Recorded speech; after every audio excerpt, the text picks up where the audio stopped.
Across the wide and lonesome prairie, the Oregon Trail Diary of Hattie Campbell, pages 132 to 140, written by Kristiana Gregory, read by Kristiana Grieve. December 23rd, 1847, Thursday.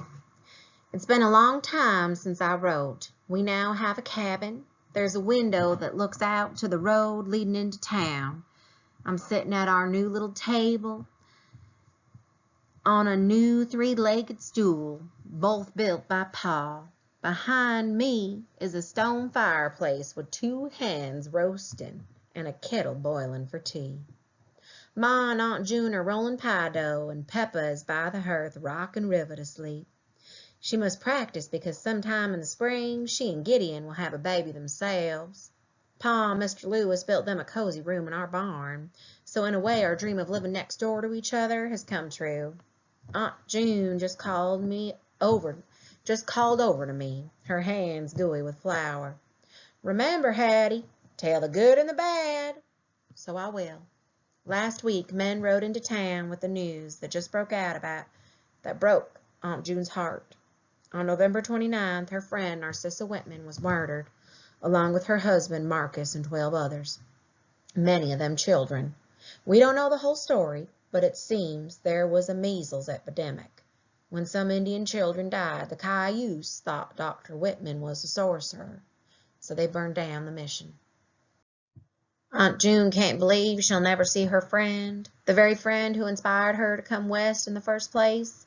We've all talked long hours about, what if we had gone to the mission before the winter? If we had, I wouldn't be writing this. Ma said God's plan is bigger than us, and it's impossible to guess why He lets things happen the way they do. There's just so much I don't understand. In the 2 months we've been in Oregon City, the men have worked hard to put houses up. Many are still in tents or snug under wooden lean-tos, such as Mrs. Kanker. Somehow she managed to bring her wagon over the Blues and the Cascades, which she had in it. No one knows. Her tent is at the end of our street. Sometimes we see her walk through the mud into town, a basket in her arm. She is shunned by many of the folks from our wagon train, including me. When Ma said she wanted to invite Mrs. Kanker to our celebration dinner, I said no, absolutely no, not until she says she's sorry. Ma smiled. She and Aunt June were setting the table for tea with our new cups from Fort Vancouver. Hattie, she said, in order to move on, we must forgive the past. Sometimes that means forgiving someone who hasn't apologized and probably never will. We don't have to forget what happened. Ma poured boiling water into our new teapot, squares of ginger cake sprinkled with powdered sugar, where we stacked our new tin platter. Almost nothing survived our trip. Just a small amount of money that Pa said is hardly worth counting. The worn-out shoes on our feet, our clothes, some blankets, my journal, and Ma's spoon and her little plate that I carried over the mountains in my pocket. We've all written letters to friends in Boonville telling them to come to Oregon. Pa rode our mail to the fort. From there, the letters will go out on the next clip of ship bound for the East Coast. It'll take at least 6 months for them to sail south around Cape Horn, then back up to Boston and by wagon and riverboat to Missouri. Becky may not read my letter for another year. Christmas, 1847. It is late and everyone's in bed. I'm writing by our new lamp. The wick is floating in whale oil that Pa got in trade from Fort Vancouver. At noon Christmas Day, our guests began arriving. Wade came with his parents, and Mr. Big wheeled himself over with the Andersons. He's living with them in a special room they built for him. He brought a gift for each child, a small canvas sack that he cut and sewed from his old tent, each with a whistle inside that he carved from Oregon pine. Tall Joe came with a sea captain who's staying in Portland and some neighbors who moved here a year ago. The family with the twins, Sarah and Blue, brought cranberry pies. The last person to show up was Mrs. Kanker. She stood off by herself as if she wanted to join in but didn't know how. I had hoped she would arrive with gifts for all of us, by way of saying she's sorry. But she was empty-handed.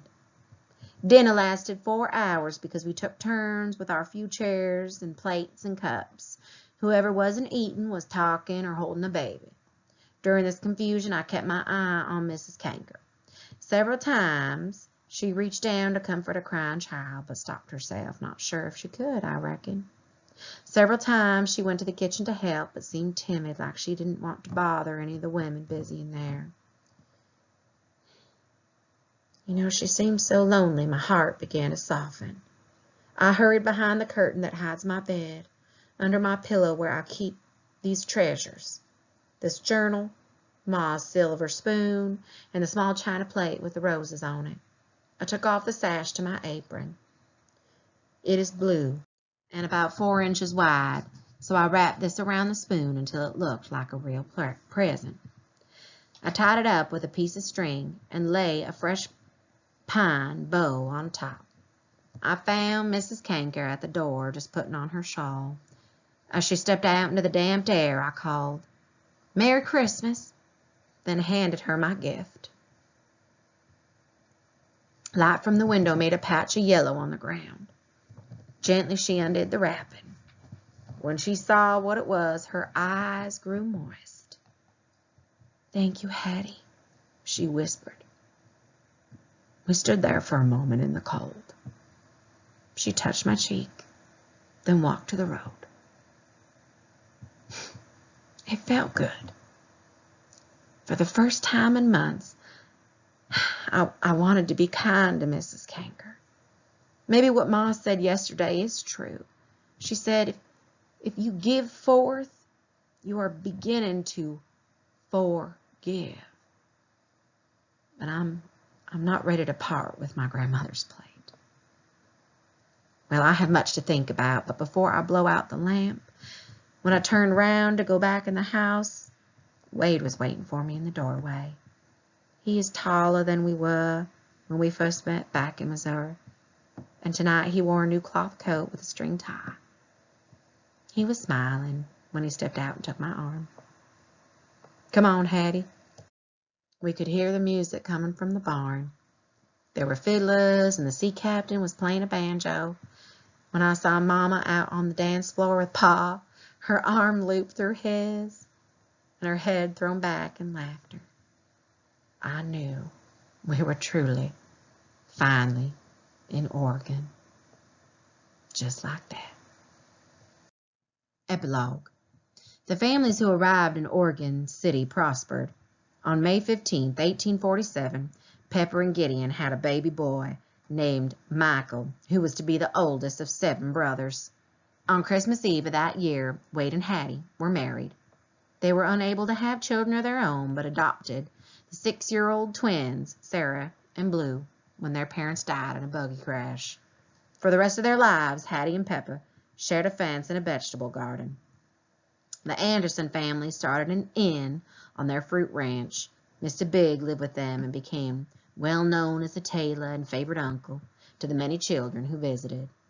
Mrs. Kanker lived alone in a cottage at the end of the town. One summer afternoon in 1847, Hattie went to visit but found her dead on the kitchen floor. The constable said Mrs. Kanker had died from a heart attack at least 2 weeks prior. Aunt June and Uncle Tim had 3 sons, Henry, Tom, and Adam, who all struck out for gold mining camps in search of gold. Their sister, River Ann, married Patty O'Reilly, a famous tenor with the San Francisco Opera. In 1906, Aunt June's granddaughter, Daisy Valentine, would be one of the survivors of San Francisco's great earthquake and fire.